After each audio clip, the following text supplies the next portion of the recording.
Donald ট্রাম্পের বেঁধে দেওয়া যুদ্ধবিরতির সময়সীমা ঘনিয়ে আসছে।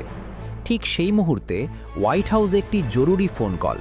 ওপাশে ইসরায়েলি প্রধানমন্ত্রী বেনিয়ামিন নেতানিয়াহু। তার কণ্ঠস্বর ছিল উদ্বিগ্ন। অনুরোধ একটাই, ওয়াশিংটন যেন তেহরানের সাথে কোনো সমঝোতায় না যায়। কিন্তু কেন এই মরিয়া ভাব?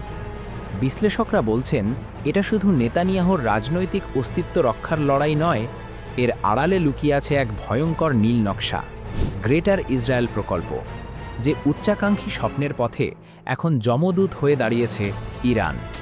আজ আমরা বিশ্লেষণ করব কিভাবে জায়নবাদীদের এই শতাব্দীর পুরনো পরিকল্পনা ইরানের শক্ত প্রতিরোধের মুখে ধুলোয় মিশে যেতে বসেছে।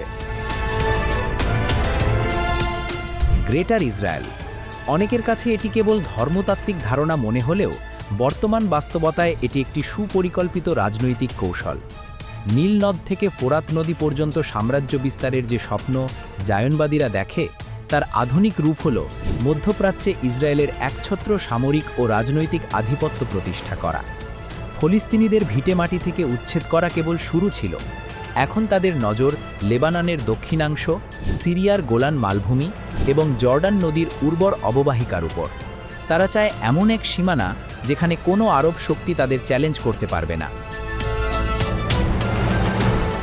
ইসরায়েল চায় প্রতিবেশী দেশগুলির সার্বভৌমত্ব পদদলিত করার একতরফা বৈধতা। তারা চায় এমন এক পরিবেশ যেখানে জর্ডান, লেবানন বা সিরিয়ার আকাশে তারা যখন খুশি আক্রমণ চালাতে পারবে, অথচ কেউ টু শব্দ করবে না। তথাকথিত আব্রাহাম অ্যাকর্ডস বা সম্পর্ক স্বাভাবিক করার চুক্তির আড়ালে মূলত আরব দেশগুলির ওপর ইসরায়েলি নিরাপত্তার খবরদারি চাপিয়ে দেওয়ার চেষ্টা চলছে।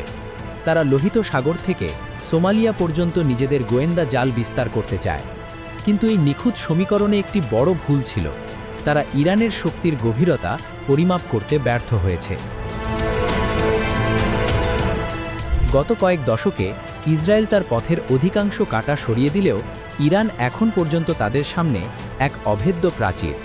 পশ্চিমারা যতই প্রচারণা চালাক না কেন, রণক্ষেত্রের বাস্তবতা ভিন্ন। ইসরায়েল বুঝতে পেরেছে আমেরিকার প্রত্যক্ষ সাহায্য ছাড়া তারা ইরানের অত্যাধুনিক ক্ষেপণাস্ত্র হামলা ঠেকানোর সক্ষমতা রাখে না। ইরান কেবল নিজেকে রক্ষা করেনি, বরং হরমুজ প্রণালীর মতো বিশ্বের গুরুত্বপূর্ণ জ্বালানি রুটের নিয়ন্ত্রণ নিজের হাতে রেখেছে। তেহরান স্পষ্ট করে দিয়েছে, ইসরায়েল যদি সীমানা বাড়াতে চায় তবে তাদের নিজেদের অস্তিত্বই হুমকির মুখে পড়বে।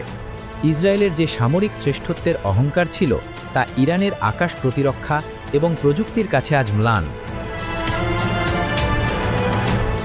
পরিস্থিতি এখন আর নেতানিয়াহুর নিয়ন্ত্রণে নেই। খোদ আমেরিকার জনমত এখন ইসরায়েলের বিরুদ্ধে। ট্রাম্প প্রশাসন চাইলেই হয়তো ইসরায়েলকে নিঃশর্ত সমর্থন দিয়ে যেতে পারবে না। ইতিহাস সাক্ষ্য দেয়, কোনো আধিপত্যবাদী চিরস্থায়ী হয় না। গাজা এবং লেবাননে ইসরায়েলের নৃশংসতা মূলত তাদের দুর্বলতাকেই প্রকাশ করছে। ইরানের নেতৃত্বে গড়ে ওঠাই আঞ্চলিক প্রতিরোধ ব্যবস্থা ইসরায়েলের গ্রেটার ইসরায়েল স্বপ্নকে কেবল বাধাগ্রস্তই করেনি, বরং ধুলোয় মিশিয়ে দেওয়ার চূড়ান্ত প্রস্তুতি নিয়ে রেখেছে। দখলদারি আর শক্তি বলে কি একটি রাষ্ট্র চিরকাল টিকে থাকতে পারে, নাকি ইরানের এই শক্ত প্রতিরোধী হতে যাচ্ছে আধুনিক জায়নবাদের পতনের শুরু?